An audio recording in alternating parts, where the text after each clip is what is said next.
7월 19일 수요일 하나님께서 우리에게 주신 말씀 함께 묵상하도록 하겠습니다.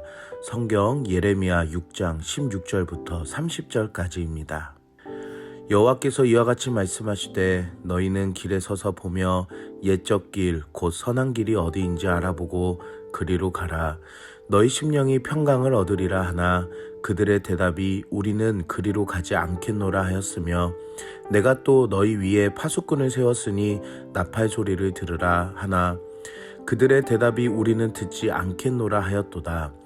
그러므로 너희 나라들아 들으라. 무리들아 그들이 당할 일을 알라.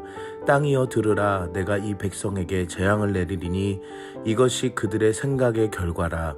그들이 내 말을 듣지 아니하며 내 율법을 거절하였음이니라. 시바에서 유향과 먼 곳에서 향품을 내게로 가져오면 어찌함이냐. 나는 그들의 번제를 받지 아니하며 그들의 희생 제물을 달게 여기지 않노라. 그러므로 여호와께서 이와 같이 말씀하시니라. 보라, 내가 이 백성 앞에 장애물을 두리니 아버지와 아들들이 함께 거기에 걸려 넘어지며 이웃과 그의 친구가 함께 멸망하리라. 여호와께서 이와 같이 말씀하시되 보라, 한 민족이 북방에서 오며 큰 나라가 땅끝에서부터 떨쳐 일어나나니 그들은 활과 창을 잡았고 잔인하여 사랑이 없으며 그 목소리는 바다처럼 포효하는 소리라. 그들이 말을 타고 전사같이 다 대열을 벌이고 시온의 딸인 너를 치려 하느니라 하시도다. 우리가 그 소문을 들었으므로 손이 약하여졌고 고통이 우리를 잡았으므로 그 아픔이 해산하는 여인 같도다. 너희는 밭에도 나가지 말라. 길로도 다니지 말라. 원수의 칼이 있고 사방에 두려움이 있음이라. 딸, 내 백성이 굵은 배를 두르고 재에서 구르며 독자를 이름같이 슬퍼하며 통곡할지어다. 멸망시킬 자가 갑자기 우리에게 올 것임이라. 내가 이미 너를 내 백성 중에 망대와 요새로 삼아 그들의 길을 알고 살피게 하였노라. 그들은 다 심히 반역한 자며 비방하며 돌아다니는 자며 그들은 놋과 철이며 다 사악한 자라. 풀무불을 맹렬히 불면 그 불에 납이 살라져서 단련하는 자의 일이 헛되게 되느니라. 이와 같이 악한 자가 제거되지 아니하나니 사람들이 그들을 내버린 은이라 부르게 될 것은 여호와께서 그들을 버렸음이라. 오늘 본문에서는 하나님께서 유다 백성들에게 조상들의 옛적의 선한 길을 걸었던 것처럼 다시 걷기를 권면하시지만 그들의 대답은 그 길로 가지 않겠다고 합니다. 또 하나님이 준비하신 파수꾼의 나팔 소리처럼 선지자를 통해 말씀으로 깨우시겠다 하지만 이들은 듣지 않겠다고 말합니다. 하나님의 끊임없는 요청에도 거부하며 무시하는 이들의 모습을 오늘 본문에서 볼 수 있습니다. 이들이 하나님의 말씀을 경청하길 거부함으로 큰 재앙이 임하게 됩니다. 사랑하는 성도 여러분, 하나님의 말씀을 듣는 것이 우리의 삶에 얼마나 중요한지 다시 한번 생각하는 시간이 되길 소망합니다. 하나님께서는 나라들과 많은 무리들 그리고 땅들을 이야기하며 온 만물을 통해 공포하십니다. 하나님의 말씀을 듣지 않으면 이것이 내가 사랑하는 백성일지라도 재앙을 내릴 것을 이야기하십니다. 그리고 자신들의 거짓된 마음의 요령으로 번제나 희생제물을 드릴지라도 그것을 받지 않으시겠다고 하십니다.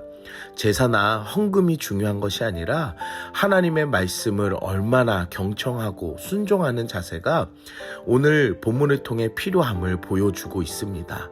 하나님께서는 북방의 바벨론을 통해 자신을 거부하는 백성들이 겪어야 하는 무서운 재앙을 이야기해 주십니다.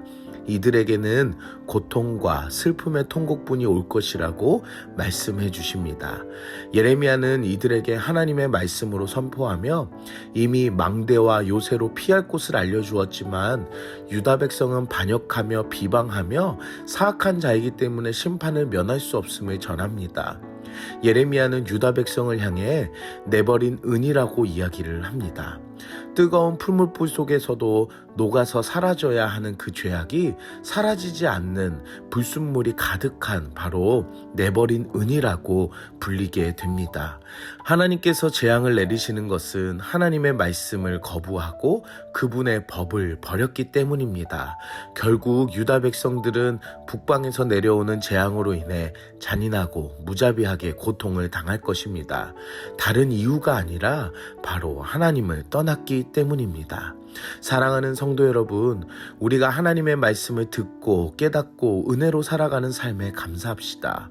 그리고 믿고 의지하고 순종하며 평강의 삶을 누릴 수 있게 하시는 것도 하나님의 은혜임을 알며 나의 가정 그리고 신앙의 이웃들과 교회 공동체에 감사하며 하나님과 함께 동행하는 은혜가 충만한 삶을 시작하는 여러분들 되시길 기도합니다. 오늘 우리는 무엇을 적용할까요? 생명은 하나님의 말씀을 들음에 있습니다. 오늘 유다 백성들에게 끊임없이 살 수 있는 방법을 주신 것은 하나님의 말씀이었습니다. 옛 조상들의 마음을 기억하며 하나님과 동행하며 따랐던 그 길을 유다 백성에게 원하셨지만 거부하며 듣지 않았던 이들에게는 심판뿐이었습니다. 사랑하는 성도 여러분, 결과를 위해서 사는 것, 곧 심판을 면하기 위해 아니면 어떤 복을 받기 위해 사는 가치관이 아니라 하나님을 믿고 따르고 사랑하는 동행하는 그 삶을 살면 우리의 삶을 주관하시는 복의 근원 되시는 하나님께서 붙들어 주실 줄 믿습니다. 생명은 하나님의 말씀을 들음에 있습니다. 함께 기도하겠습니다. 사랑의 하나님, 오늘도 말씀으로 은혜 주시니 감사합니다.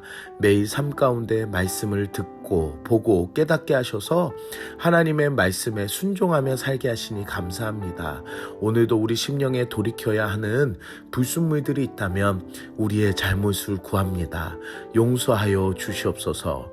그리고 죄를 번복하지 않게 힘과 능력을 주시옵소서. 우리에게 주어주신 모든 삶 가운데 하나님과 동행하기 소망하며 예수님의 이름으로 기도드립니다. 아멘.